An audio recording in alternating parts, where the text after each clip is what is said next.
Hi everyone, welcome back to the Comfort Project. In the first episode, I spoke about how I got saved and how I got my heart broken. In this episode, I'll be speaking a lot about manipulation and I'll be sharing my story and sort of like just plugging the holes and making you see the connections basically. I'll be speaking about manipulation from obviously from what I experienced from the angle of a church member being manipulated. I also am aware that some pastors are manipulated by their church members, but I'm focusing on the experiences that I had, and that's in line with what the video is about. After the heartbreak episode, after what happened, I threw myself into work, into fellowship work. I got a lot of responsibilities. I was promoted to assistant head of department in a short while. I was leading the welfare department. I was assistant head of department of welfare. Now, I also rediscovered music, so I learned to play guitar and all of that. It was nice. Now, this whole welfare arrangement sort of like made me stuck because I was trying to move on, but at the same time, because I was in welfare, I was required to care for my pastors, and I was required to take initiative for that. And so we had I think four pastors on campus, and he was the lead of the four, right? So we would be required to my department would be required to cook for them, and then because I was leading the department, especially when my HOD was not around, I'll be required to take the food to his room, for example. And nobody knew I was dealing with heartbreak or anything, so I would carry the food. I'll cook it. Sometimes I'll lead like the people that are cooking, and I'll carry it to his room, and that was really tough, right? But then one thing led to another, and we started to speak again. And this time, he wanted me to be his girlfriend, like in real life. So he was like, oh, let's put all that behind us. He had also been journaling in our time apart, and he showed me his journals, right? And he had just been thinking about us and all of that.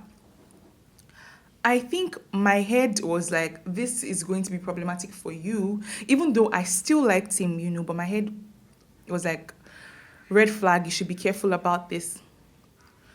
So at the time, I confided in a female pastor in the fellowship, and I sort of like just told her what I was bad, like what I was going through, these things, like where I was. I didn't know what to do and all of that. And I think she gave me sound advice, to be honest. Now I don't remember exactly what the advice was, but I think it was sound. However, a couple of days after, you know, this pastor, he comes to tell me that, hey, like you were speaking to somebody else about us and all of that. Why did you speak to her? Why didn't you come to me? And I mean, I think I felt very heartbroken because I sort of like thought she was a safe space. And this is something that I will soon realize would become the norm. So this is the first trait, or this is the first area of manipulation that I want to speak about. I realized that he was very controlling, and it wasn't just, it would become worse in the coming years. But at this point, it manifested in the fact that he wanted to know everything about everybody. He wanted to just be in the know, right? And at the time, he would randomly just call me, and he would say, oh, somebody saw you walking by the chapel with so and so, or somebody saw you walking at this place with so and so. Why were you walking with them, or what was going on? Or somebody saw you crying at the chapel. I'm like, first of all, I was not even crying, but it just really made me scared. Like, who are these people that are stationed to monitor me? Later on, it would manifest in him, randomly picking up our phones to check our chats, like compulsorily, and, like trying to make decisions for us, or belittling our own decisions, or overemphasizing his position or his dominance in our lives. This control would play out in many, many, many more different ways, but this was the beginning of it. But still, I didn't particularly take it as something that I don't think I really took it as something that, oh, you should be watchful about this, right? But that's the first thing. So if you're in a place where there is an air of control, there's no safety, there's no limit to there are no boundaries. Your pastor doesn't have boundaries, basically. That's something to check, and if you're still conflicted, you might want to speak to somebody else about it, somebody who is not in your fellowship, somebody who is not in that church, somebody who can give you an objective view. So that's the first thing, right? Another thing that I noticed was his disrespect for authority. So at the time, there was a supervisory pastor. I mentioned that there were 4 pastors on campus and he was the lead amongst them. Then there was a supervisory pastor that wasn't even on campus at all. That one, would just come from time to time and teach us or just like guide, the fellowship and everything. So if the supervisory pastor called a meeting, that my lead pastor could come in like 2 hours after and it wasn't a problem. But if he called a meeting and you were late for any reason, like you're going to have a big problem with him. So I realized that he didn't practice the things that he preached. And it wasn't just even in this area of lateness, he was not submitted to authority in any way, yet he demanded submission to him.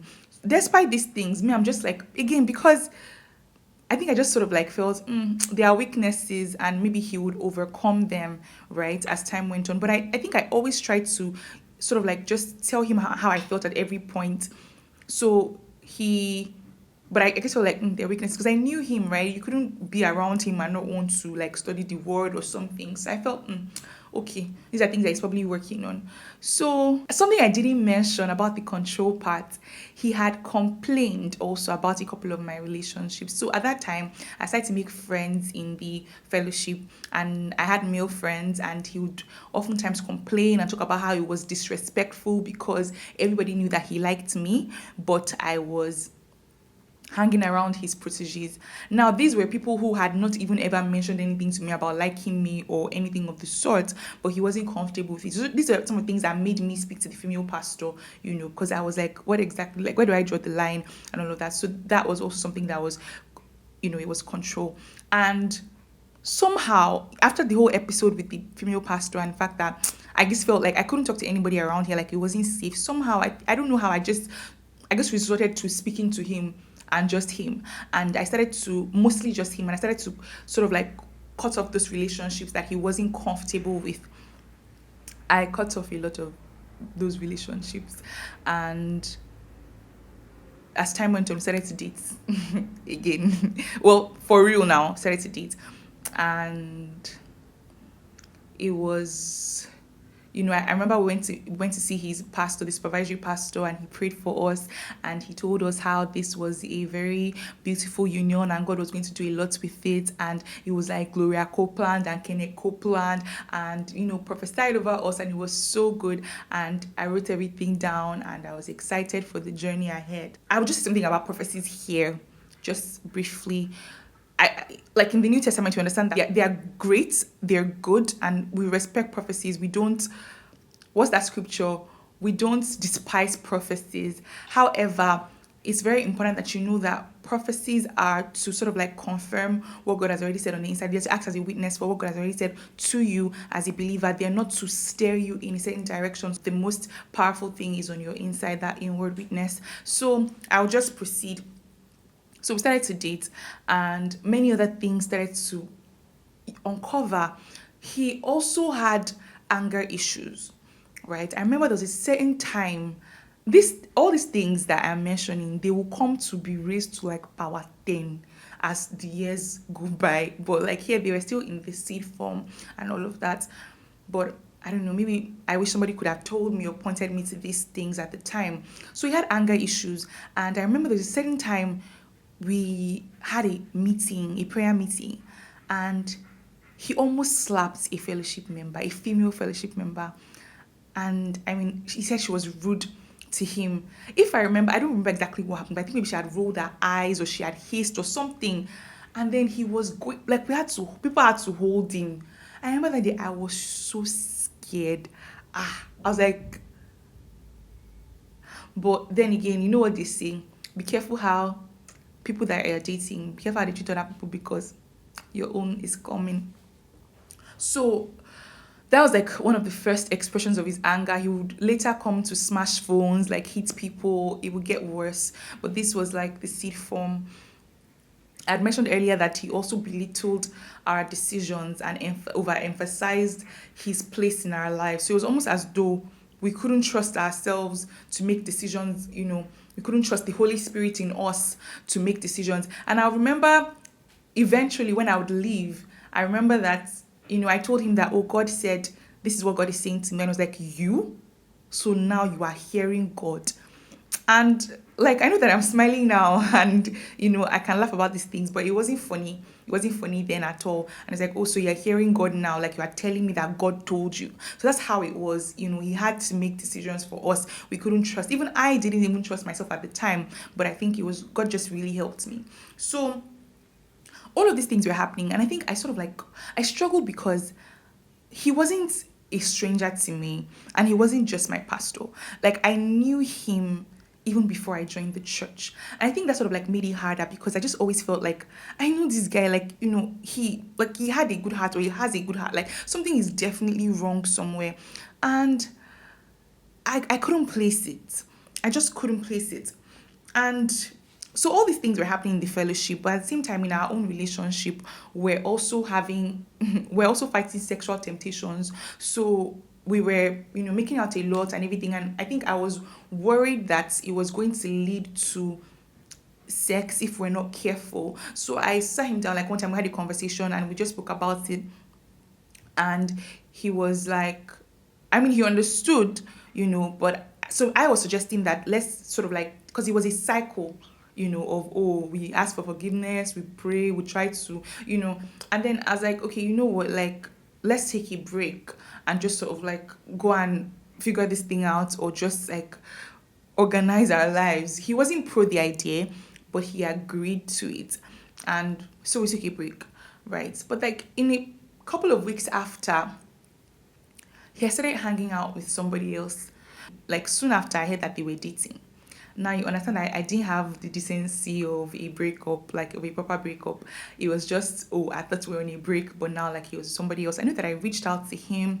I know that I asked like, oh, like what's happening? Like are you leaving me? All of these things, but he just trivialized it and all of that.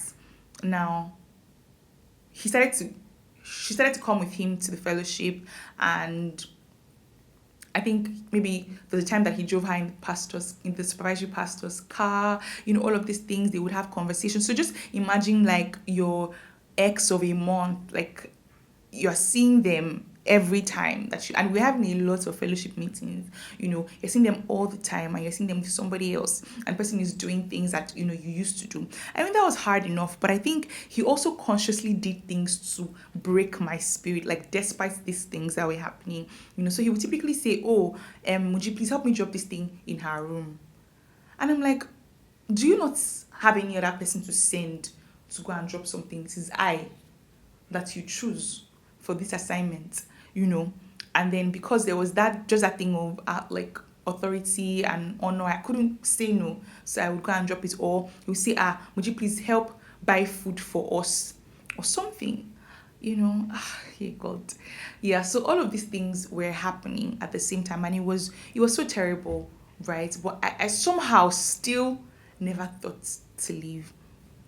And I remember that those times I would just go to the chapel, I would just go and cry and pray to God, like, how did I end up here?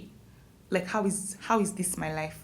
And I couldn't still speak to anybody because control was a thing. And if I spoke to somebody, best believe, like, he's going to call me that, oh, you had a conversation with so and so. It was that bad, So subsequently, Pastor, she came to my room, and I don't know how she found me, but she used to come to our fellowship to preach sometimes. She was acquaintances with this guy, and he was quite popular, especially like in the Christian community. So people knew him, people knew that we were dating. So that even made it worse, because when people asking, oh, what happened? What is going on? So she came to my room and she's like, oh, I heard that you guys are like no longer together, and this is happening. Like, how are you coping? How is that working out for you? You know that you don't have to be here if your spirit is being broken. But me, first of all, I'm like, I don't even know who spoke to her, right?